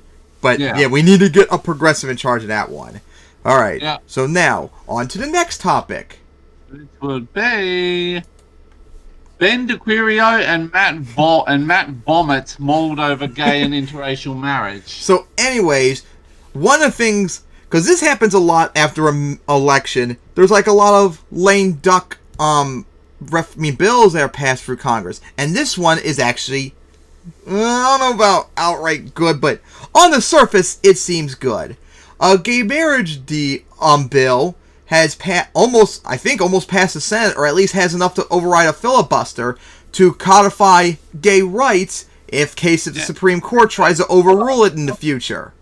So remember some things I've heard. It's not just gay marriage; it's also interracial as well. Yeah. So this bill passed. Unfortunately, it has a lot of loopholes in it that honestly makes me even question if I would even support it. It would allow churches to discriminate and deny rights to gay couples if they want to marry there. And then there was another one I can't remember. It was like, ugh, like no. So I honestly don't even know if I would vote for him because the compromising to me is so bad. I just don't think I'd be able to support that. But it seems to be either passing or on the verge of passing. So we'll see about that. And of course, the right, especially Benny Boy and Matt Walsh, who we all saw earlier mauled over gay rights, even more. They are mauled even more than Ozzy they did with the midterm results. And it's so funny. So, let's watch the salt fly. All right, so I have some good news for you. I think you could say this is good news. Interesting stuff here. Senators set to vote on bill to codify Supreme Court same-sex marriage protections. So, the Senate has reached a deal on gay marriage. Now, why do they even have to vote on this? Because you might be thinking, well, hold on, Kyle. Didn't the Supreme Court ruled in 2015 that basically gay marriage is a right because of equal protection under the law? If you're gay and you want to get married, you have a right to do it. And that's true, but with the Roe versus Wade decision being overturned, Clarence Thomas had a line in his decision where he said, we should look at Obergefell next. And Obergefell, of course, is gay marriage. So in other words, he's saying, give us a gay marriage case, I want to turn that over to. I want to overturn that too. He also referenced the case that was like a right to contraception. So he wants to overturn that as well. Interestingly enough, what was left out was interracial marriage. Because Clarence Thomas is interracially married. He thinks that is worthy of protection, but not gay marriage and not right to contraception. So anyway, there are fears that, hey, maybe at some point, we don't know when, they could overthrow gay marriage and say, no, this is the wrong interpretation of the Constitution. It was both, it was not just Obergefell, it was Loving as well. No right to gay marriage. So now that leaves it to the Senate to legislatively do it. The Senate and the House would have to pass it into law and just make it a law. Okay, so at first they weren't able to get it through. And we covered that. 157 Republicans in the House voted against gay marriage. And there weren't enough Senate Republicans that would vote for gay marriage. So, well, what's this deal they reached? How do they change it in order to get the votes that they need? Well, that's where this article comes into play. So here's what they say in the Hill. The Senate is set to vote this week on a bill to codify the Supreme Court's same-sex marriage protections after a bipartisan group of senators unveiled a deal earlier Monday, signaling they believe they have the votes to get past a filibuster and move the measure to President Biden's desk. So they have over 60 votes. Senate Majority Leader Chuck Schumer filed cloture on the legislation on Monday, teeing up the first vote on the measure for Wednesday. The New York Democrats' move indicates that the updated bill has the support of 10 Senate Republicans needed. The new deal updates language from before the election and includes provisions to assuage GOP members on religious liberty-related issues. Yeah, which I don't like. Okay, interesting. Because my top priority is to get things done in a bipartisan way whenever we can. We don't agree. Determined that this legislation was too important to risk failure, so we waited to give bipartisanship a chance. Schumer said in a statement, I hope for the sake of tens of millions of Americans that at least 10 Republicans will vote with us to protect marriage equality into law soon. The rights and dignity of millions of Americans depend on it. So, here are the 5 senators. A group of 5 senators, Tammy Baldwin, Susan Collins, Kirsten Sinema, and Rob Portman, and Tom Tillis, released the updated legislation which protects non-profit religious organizations from providing services in support of same-sex marriage. So, in other words, there's some Remember that due to the wording in the legislation and a couple other things, in the bill that also and I know I'm sounding like a broken record here, but yeah, it's actually covering interracial as well as gay. Here to try to get it through, to try to get the number of votes that you need to get it through. One of the concessions is if you're a non-profit religious organization, you don't have to provide gay marriage services. So in other words, which it's is wrong. Certain religious institutions can reject performing a gay marriage if they so want to, but a gay couple will still have a right to get married. They just have to go to a place that would willingly. They still do in some of the really backward rural areas of America. Sort of accept. Yeah, they still. That's part of the compromise. It would also protect religious liberty and conscience protections under the Constitution and federal law. Senator Mitt Romney told The Hill that provided the Religious Freedom Amendment is part of the final bill, he will support it. That would make 4 Senate Republicans who publicly back the effort. I'd like to get onto the bill, Romney said, calling the amendment a positive step. If that amendment is attached to the bill, I'll vote for it. So, that is, like, I guess, the biggest part of the bill that's sort of a concession. And then we also have, interestingly enough, they go on to say this bill would ensure that the federal government does not recognize polygamous marriage. Oh yeah, that's the other thing too. It condemns polygamy. Yeah, that's wrong too. There's nothing wrong with polygamy. If multiple people want to get married, they should be able to. End of discussion. So yeah, those were the two things that were wrong with this. To the point where I honestly wouldn't be so sure if I would vote for it, because those things are like really, really, really bad in my eyes. Give me in the bill. They say, quote, through bipartisan collaboration, we've crafted common sense language to confirm that this legislation fully respects and protects Americans' religious liberties and diverse beliefs while leaving intact the core mission of the legislation to protect marriage equality. We look forward to this legislation coming to the floor. Marriage equality, notice that, because that can actually thing to protect not just same-sex marriage, but interracial as well. This amendment has helped earn but God forbid more than 2 people want to get married, you know. Broad bipartisan support needed to pass our common sense legislation into law. So the Senate could pass this, then it would go back to the House. They'd have to approve the measure because they had previously approved the other gay marriage bill without, like, the bipartisan language. And of course, remember, even though Republicans won the House, that's not till January 3rd, so they still have time to get this passed if they want to, because the Democrats still have the majority for now. Yeah, they've got to get it soon now. So 47 House Republicans did vote in favor of the original gay marriage bill. It's not just trying to overturn gay marriage, but interracial marriage too. Now with also, they've got to hurry up and try and do something with the Voting Rights Act, because that's something that seems to be the one under threat now. Right-wing caveats in there. You might get more. Not exactly sure. But anyway, so now, look, if you ask me, of course I would prefer the original bill, because in the same way that, like, it's not legal for a church to say, we don't want to interracially marry you. You got a black person, a white person, you come to us to get married, we don't believe in that, we don't want to marry you. I think that's wrong. I think that's flat-out discrimination. More importantly, it's arbitrary discrimination. It's like something they can't help. It's their skin color. It's like, what if they said to somebody who has brown eyes and blue eyes, we don't marry your kind because we think you should say to your own kind. So blue eyes should marry blue eyes, brown eyes should marry brown eyes. You're not doing that. We don't believe in that. We're going to kick you out. So I don't like that. In fact, I hate it. I hate the idea that, like, this is kind of a pretty big loophole, because now what?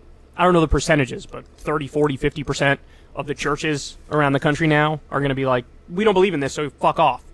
And that would mean you can still get gay married, but you have to go to, a government building and just sign the paperwork, or go to some sort of church or whatever that would marry you. So it does make it, it does allow for discrimination while protecting the institution. So you have a right to it, but others don't have to participate in it. So it is a compromise. Don't get it twisted. It is a compromise. Now, if you tell me, hey man, it either, let's say the Supreme Court overturns gay marriage, and you could either have this bill pass or nothing pass. Well, obviously I'm going to take this bill, because at least then you still have a right to gay marry. It just says, if a particular church doesn't want to marry you, it's like that's their right, basically. I would take this over nothing for sure, I don't know, Kyle, because that compromise is way too big of a thing to me that I can't just ignore. Probably is a good idea to vote for this bill, right? And remember, it's not just, as I said, again, yes, I'm definitely sounding like a broken clock now. Interracial marriage as well, as this is a lot about too. Because there are probably about 20% of the churches that not only don't want to gay marry, they don't want to interracial marry either. Having said that, now let's bring in the right-wing goons. So here is Ben Shapiro. Ben Shapiro sees that, oh my God, they've reached a bipartisan agreement in the Senate on gay marriage. Now again, I just told you all the facts, right? So the original gay marriage idea is like, you have a right to get gay married. People can't discriminate against you on the basis of your sexual orientation. So I think anybody would have to marry you, right? Now that's, well, you don't have to if you don't want to, but they still have a right to do it. They could shop around and find somebody who wants to do it. Okay, look at, it's like he hops in a time machine back to like the 1980s to make these arguments. Watch this. So with the Democrats taking the Senate, they're now going to move ahead with a vote on a gay marriage bill. Now, what is the purpose of a gay marriage bill? There is no purpose to a gay marriage bill. Obergefell has already been ruled upon. And that's a lie, and he knows that's a lie. Yep, absolutely. Clarence Thomas had a line in their decision in Dobbs overturning Roe versus Wade that said we should do Obergefell next. So they might overturn gay marriage next. That is the only reason why we're bringing up legislation to get gay marriage codified into law. Because if it gets overturned at the Supreme Court, you still want to have the protections in place. So he knows that's a lie. He's smart enough to know that's a lie. He's just lying to you. And he thinks his audience is fucking dumb. That's what he's betting on here. And a simple gay marriage bill is not even a constitutional amendment. So it's not even above and beyond the Supreme Court ruling. The Supreme Court ruling is still the law. If the Supreme Court ruling were overturned, a quick majority in the Senate could quickly overturn this law. But so what he's saying is, hey, if you pass this into law, well, Republicans could just reverse it at some point anyway, so why even waste your time? Well, the reason why you would do that is because it would lead to quite a backlash. If we codify gay marriage and the Republicans get power and they're like, we're just going to overturn that. That would lead to a huge backlash against Republicans. So of course you should do it. It's the right thing to do. Again, he's so slimy.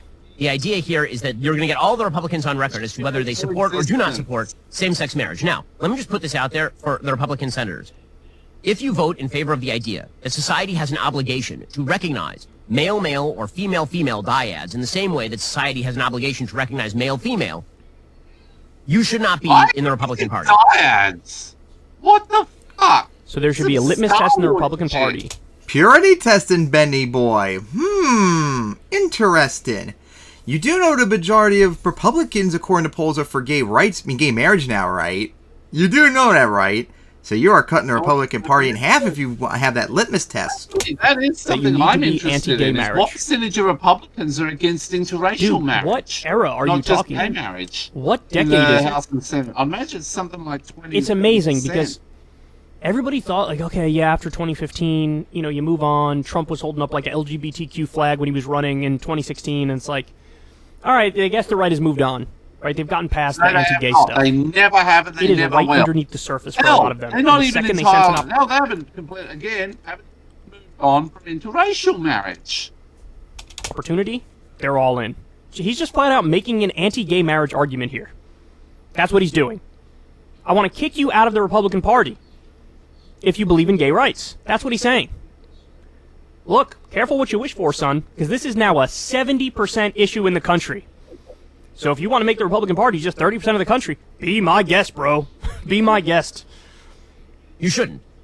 Okay, the reason I say this is not because I wish to shrink the size of the Republican Party. Because if the fundamental basis of human society is male-female child, and you think that by passing a law you can change that reality, you do not... It's not a reality, though, Benny boy, now, you idiot. Let me just put this out there for the Republican senators. If you vote in favor of the idea that society has an obligation to recognize male-male or female-female dyads in the same way that society has an obligation to recognize male-female... You're saying dyads. You should not be in the Republican Party. You shouldn't. Okay, the reason I say this is because you're an idiot. To shrink the size of the Republican Party. Because you actively would do that, Benny boy. If your litmus test was enforced, you would actively shrink the Republican Party because the majority of Republicans are for gay marriage now. So... The fundamental basis of human society is male. But hey, you know what? To be honest, That's a good thing in our eyes. Make the Republicans weaker. So please, Ben, make your litmus test official. That would be good for us. Female child. And you think that by passing a law... That is not the fundamental basis of human society. We used to be hunter-gatherer tribes. We were polygamous. So it's not what he's saying is not even true. He thinks these like social conventions that we've created are like that's just nature. That's just how it is. My mommy and daddy told me this is how it works, so this is how it works. Like that's not an argument, and you should know that, Mr. Facts Over Feelings. While you can change that reality, you do not belong in government. A complete lie from him. We all It's know a very to simple him proposition. It's my feelings Men and over men- everyone's facts. Where. You're saying his feelings matter more over facts? Of course, it's him. And also you're That's saying how he it can't. works. And also you're saying he can't get wet ass P word? Of course he saying can't. he's a man and I'm a not woman even are 100% sure his kids are actually his. That means they shouldn't be able to get married? Capable of becoming one flesh and producing Yes, a I child. went there. This is not difficult stuff. Many Republicans will be tempted to vote for this simply to avoid the conflict. So that people don't yell at them. Oh my gosh, you're not respecting love is love. Now, first of all, the love is love argument was always bullcrap. I mean, amazing. Bullshit, man. Amazing. At this late date, he's still against gay marriage. And you know what that stems from? And he tries to dress it up intellectually and give you a whole bunch of bullshit, but it stems from religion. That's what it stems from. Same Any sort religion of devout that's also Christian, against devout interracial Jew, marriage. devout Muslim, they're influenced by that. And they believe in some semblance of social conservatism. And they can't justify it, they can't back it up, they can't give you rational arguments, so they just basically bullshit you. Why is the love is love argument bullshit? If marriage is just a social convention, it's cultural, then we can make it whatever the fuck we want to make it. That's what we can do. And so, if you have two guys who want to marry themselves, who want to marry each other, or two women who want to marry each other, who cares? If it makes them happy or doesn't hurt anybody else, then go right ahead. There is no problem. There is no problem. But he doesn't see it that way. Because he's a bigot. It is kind of amazing, right? I don't know how this guy has such a large audience. I don't. He's just like repackaged standard Republican politics, social conservatism, economic conservatism. He's repackaged it. He talks really fast, and he convinces people he knows what he's talking about through sheer fake confidence. But here he is, in the year of our Lord 2022, making an argument against gay marriage. And remember, this bill was a compromise bill. And he's still against it. I support the idea of gay people are allowed to get married and they should have anti-discrimination protection, so you should have to marry them regardless of your beliefs, right? In the same way, you can't just object to an interracial marriage if you're a church. Shouldn't be able to object to a gay marriage, right? But this compromise is, hey, for people who really have an ideological conviction, if they don't want to marry you and they're a church, they don't have to. But you still have a right to do it if you want. That's the compromise. And he's like, no, you don't have a right to do it. So let me ask Ben, in his ideal scenario, what would he do? Would he not allow the millions of Americans who are already gay married to remain gay married? Would he force them to break up, take away their legal rights? Is that what he would do? How would this work?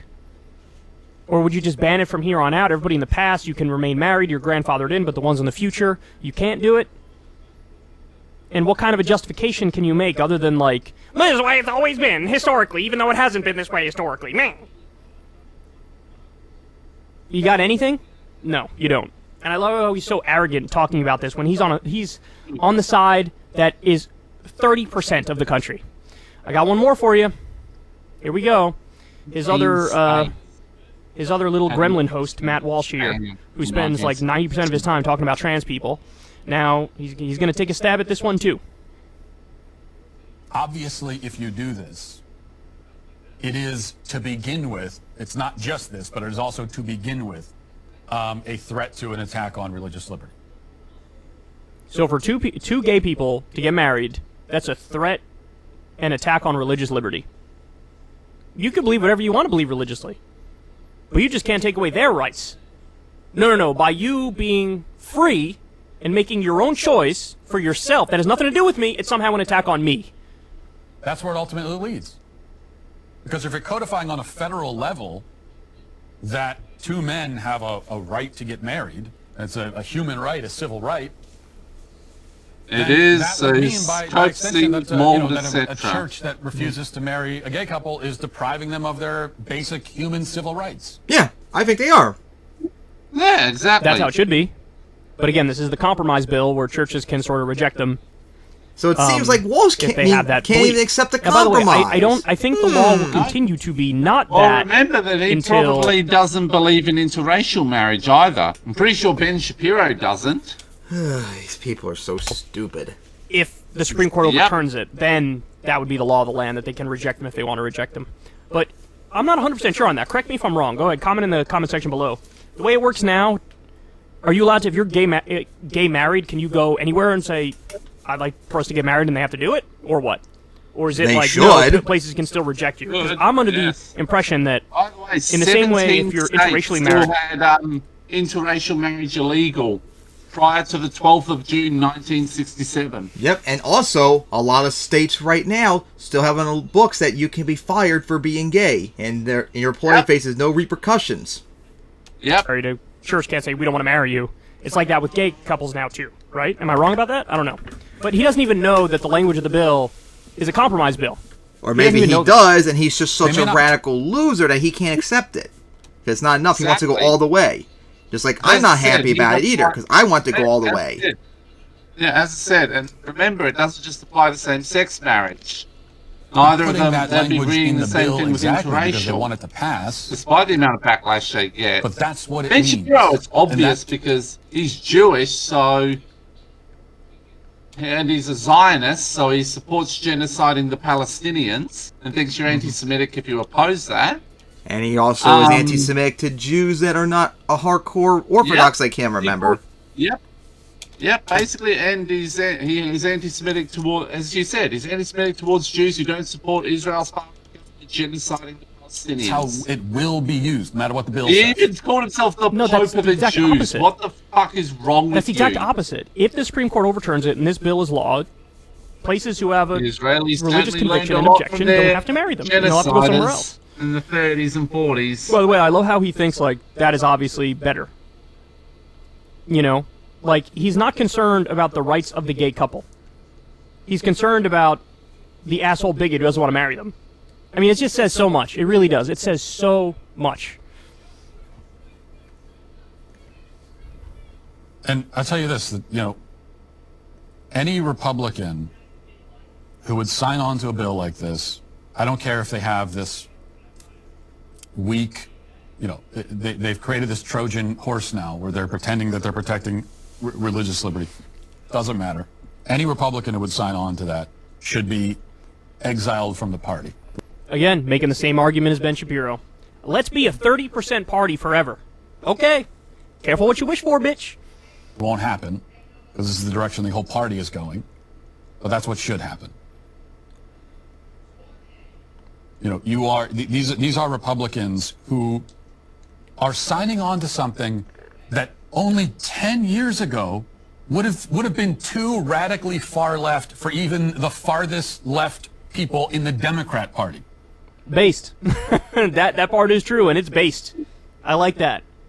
I like that. It's the Overton window, baby. In some ways, it's shifting further and further left. Unfortunately, with economics, the Overton window is way far right because of the influence of money in politics and corruption. But on some social issues, legalizing weed, gay marriage, yeah, the Overton window has moved left. And, you know, the politicians have sort of followed down that path.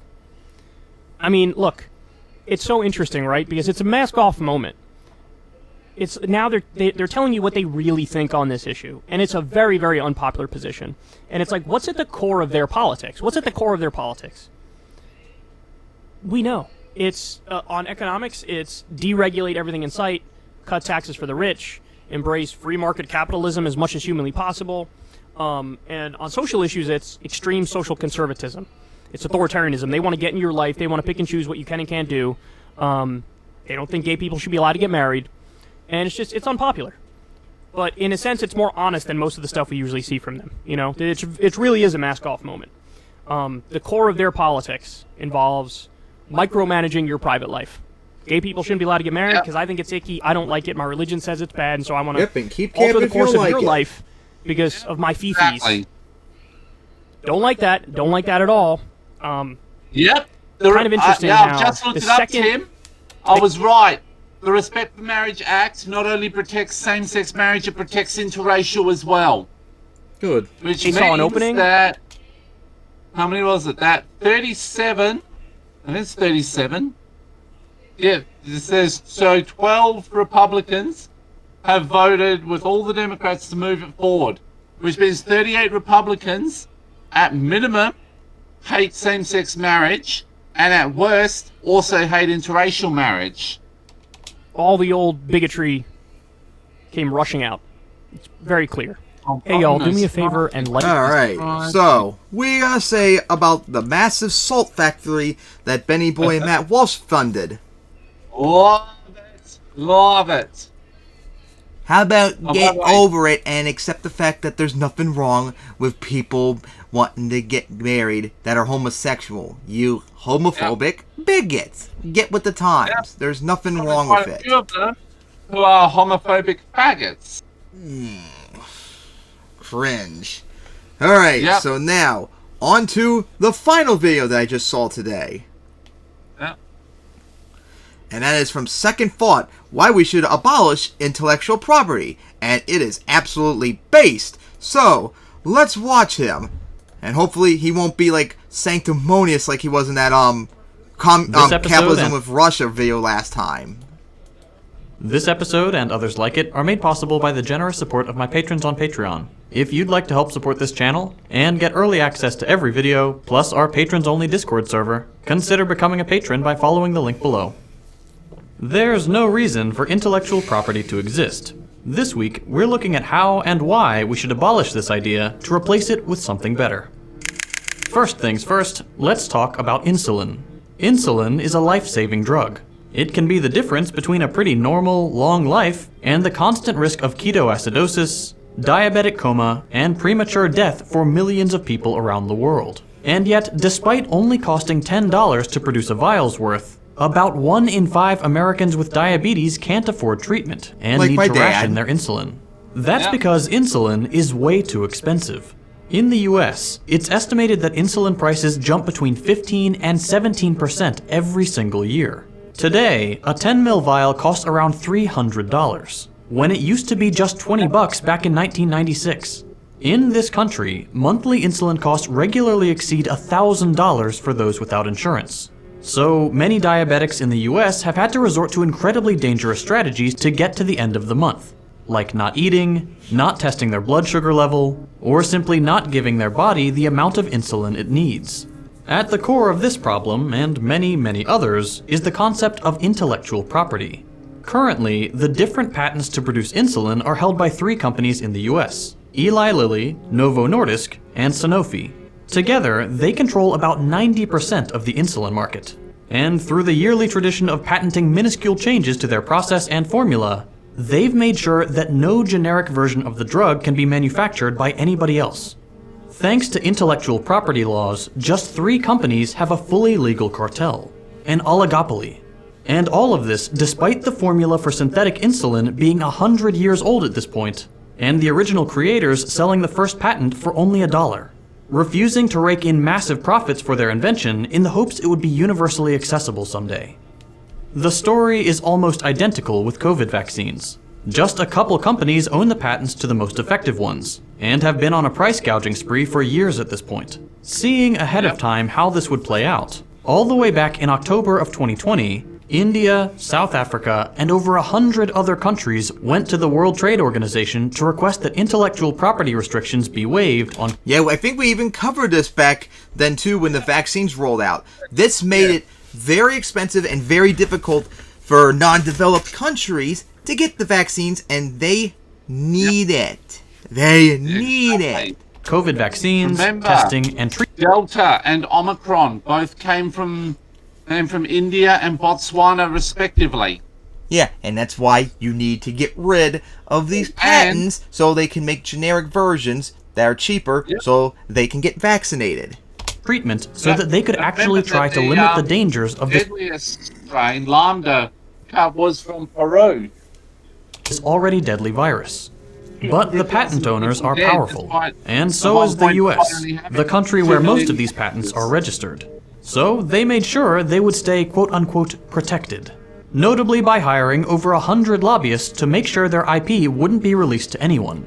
These companies, through the US's leadership, made sure that the WTO would refuse to waive existing restrictions, which it did for over 600 days, dragging out the pandemic for months while infections continued to spread.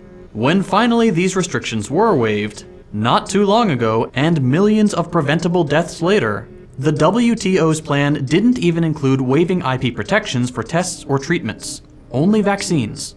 So, like with just about everything, poorer countries are forced to face the consequences of a disease we can mitigate and control without adequate resources.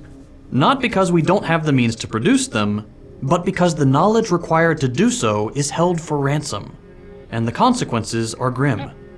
According to Oxfam, for every life lost in a rich country, another 4 people have died in a poorer nation due to COVID.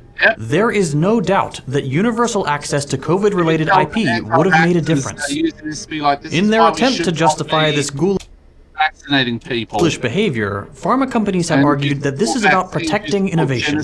That without strong exclusionary IP laws, they'd have no incentive to produce these vaccines, and innovation would just shrivel up. Which is horseshit. But they don't even believe this themselves. Actually, these same companies now defending IP laws like it's their favorite Minecraft streamer getting canceled on Twitter are the same companies who, right at the start of the pandemic, desperately clamored for IP laws to be dropped in order to develop the vaccines we know today. This has nothing to do with innovation and everything to do with profit. Like everyone else who defends IP, they're kicking away the ladder. Using publicly available knowledge, or in this case, going around existing IP laws to develop something, then once they're on top, acting like IP laws are sacred natural rights that the state must protect at any cost, including tremendous loss of life. Climbing the ladder, then kicking it away so no one else can do the same. And who can blame them? This strategy works. The US has been doing the exact same thing for years. To become the industrial powerhouse of the 19th and 20th centuries, the US encouraged and actively engaged in IP theft.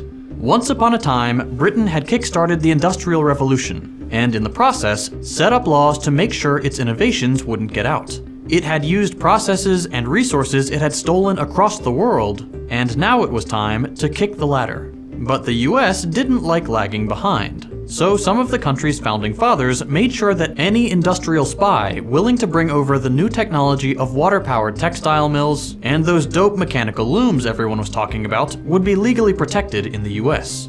So that's what happened. The first industrial machine in the country, this textile mill in Rhode Island, widely considered the birthplace of the American Industrial Revolution, wasn't the product of American genius and innovation, nor of the strength of IP laws, but plain and simple IP theft.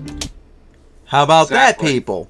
Stealing in terms of IPs actually did something good for once.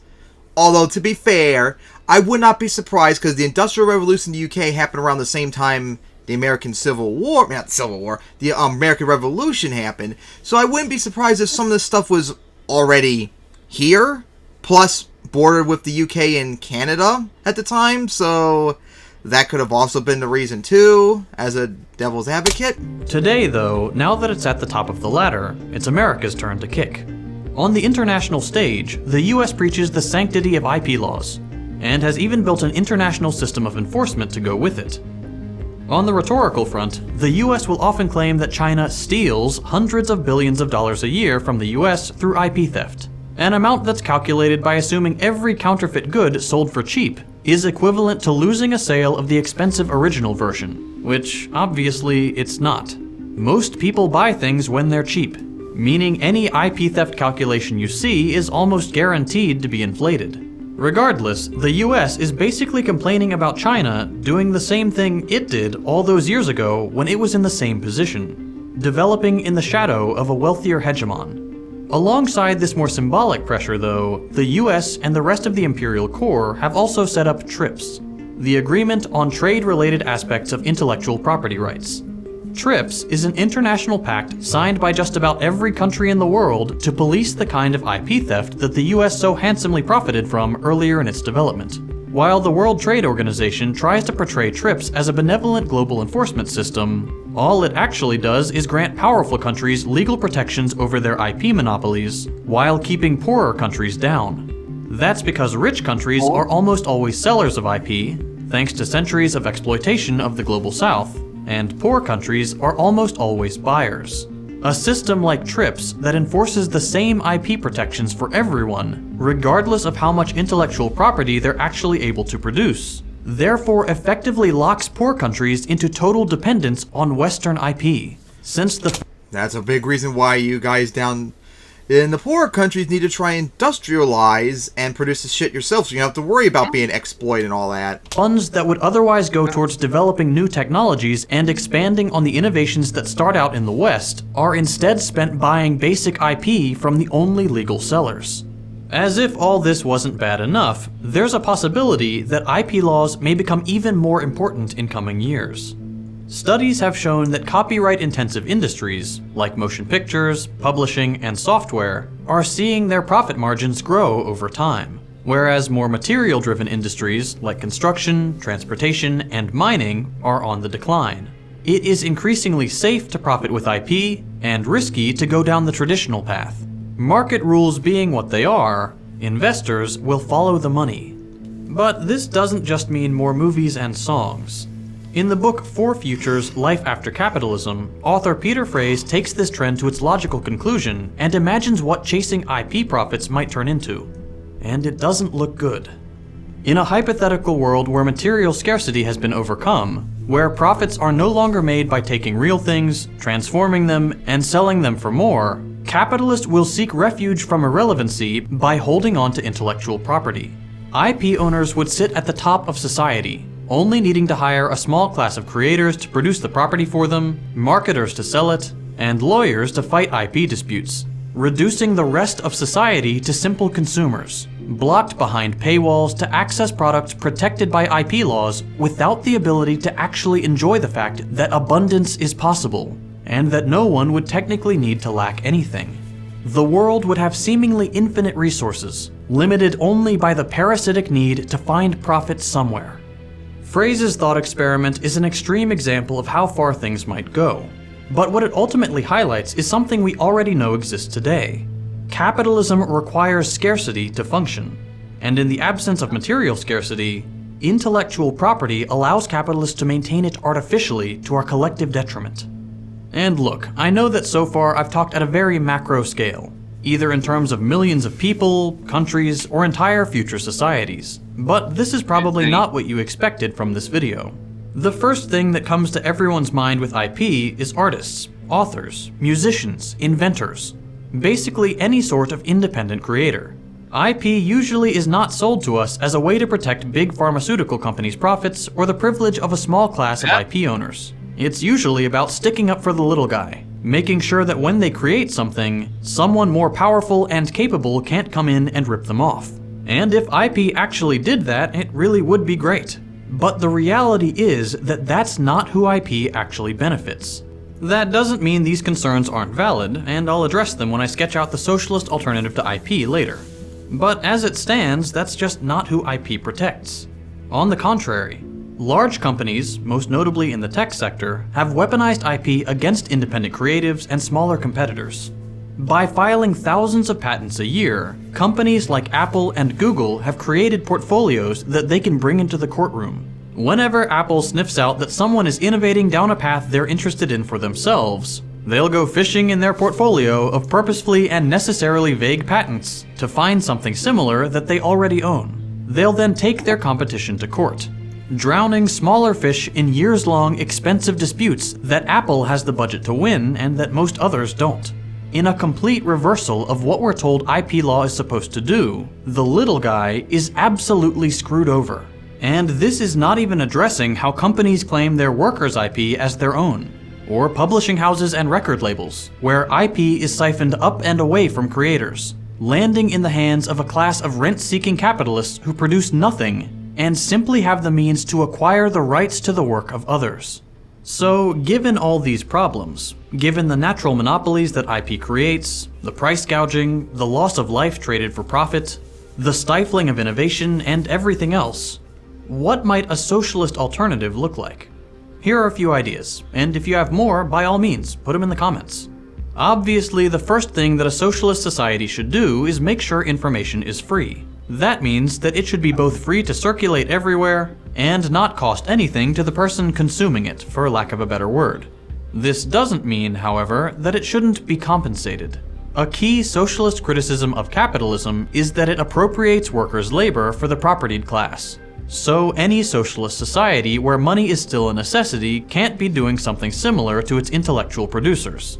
As both a way to compensate and incentivize intellectual production, then, a socialist society could go down a few different paths. Socialist governments could establish various funds, like an art fund, an engineering fund, or a fund for researchers in applied sciences. Like the grant system that exists today, people would apply to a democratic board for funding to conduct research or produce something with the stipulation that whatever they create enters the public domain once it's done. The labor has been compensated, but no monopoly over the knowledge has been established, and it can circulate freely, helping someone else stand on the shoulders of their fellow giants. These funds could be accompanied by investment programs into communal resources that help innovation writ large, like investing more into properly equipped science labs in schools, for example, in order to set a baseline from which anyone can have access to resources without seeking specific project-based approval. In addition, universities and other research institutions could obviously be staffed with people hired specifically to conduct R&D or produce creative work year-round, like exists today, without patents or IP claims being filed once the research is done. Since it's possible for this infrastructure to reject or otherwise not apply to some creators, a socialist society could also create a more decentralized platform for crowdfunding. On this platform, people could propose the projects they're interested in creating, set a price according to the labor it would require to bring into the world, and if enough people agree that this is a worthwhile idea, they'd chip in and it would happen. Here again, people would be paid for their work, but the thing they produce would be accessible to all for free, and the kind of freeloading that exists in any sort of system where money changes hands would be minimized by the fact that projects that don't get funded don't see the light of day. So if you want something to happen, you probably need to chip in.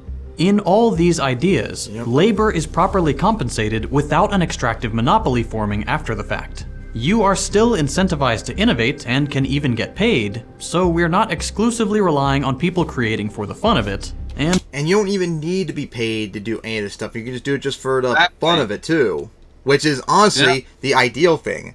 We need to decommodify a lot of this crap. What you produce can actually be used by... And you know what else too? This IP crap is also a big problem in the video game industry. Yep. Especially like Nintendo going after people making Pokemon ROM hacks and such. Yep. Disney is another one. Yes. That needs to be that needs to be cracked down on. By everyone who might benefit from it, not just those who can afford it. In parallel, a sort of patent office could still exist under socialism, but only to keep track of the various intellectual products and prevent fraud. For example, to make sure that something you didn't write isn't being distributed with your name on it, or that something you did write isn't being passed off by someone else as their original work. It wouldn't grant you a monopoly over pricing, all information circulates freely, but it could protect your reputation, give you proper credit, and serve a larger societal purpose by creating a database where like-minded creators could find each other or get inspired. Again, these are just ideas, and I'll link where I found some of them in the description. You will undoubtedly be able to find problems with some of them, or maybe even come up with better alternatives yourself. They're not here as an official plan or anything, but to communicate the fact that there are alternatives. IP almost always has disastrous and unjustified consequences. Innovations that are the fruit of thousands of different factors, of knowledge accumulated over centuries, resources given for free to a country's citizens like education, public libraries, and publicly funded research, get privatized and suddenly become the last link in the chain. Incremental work, done by thousands of people, suddenly stops. And I don't think he even brought it up too, because remember at the beginning, he was saying, he was doing the stupid debunked line about, we need to have IPs for like vaccines and medicine and all that. because we need the money to innovate and make better medicine and all that. Nope. No. It's the government and federal research funds that help build the medication and all that. And the pharmaceutical companies use the IP to exploit it and take the money for themselves. So, government for the win, again, as always. Being passed on freely from one person to the next as soon as intellectual property is claimed. While creating IP laws might incentivize innovation for one person, guaranteeing them a monopoly over the pattern they produce, it makes it infinitely harder to innovate for the thousands of people who will come after them and will have to deal with however this monopoly over information is handled. IP laws put a barrier between what a person creates and how others might use it, getting in the way of the development of new ideas and forcing everyone to try to come up with new knowledge without drawing the ire of IP tyrants. There's nothing natural about intellectual property rights, or any private property rights for that matter. They aren't handed down to us by God or the universe. They were created by capitalist and liberal thinkers to justify and enforce a calculated system of exploitation. We can easily come up with something better. A better, more innovative world is possible. Yep, so awesome video. So we have to say about that. IPs need to be abolished. Yes. Copyright probably needs to be strongly abolished too, or at least heavily regulated.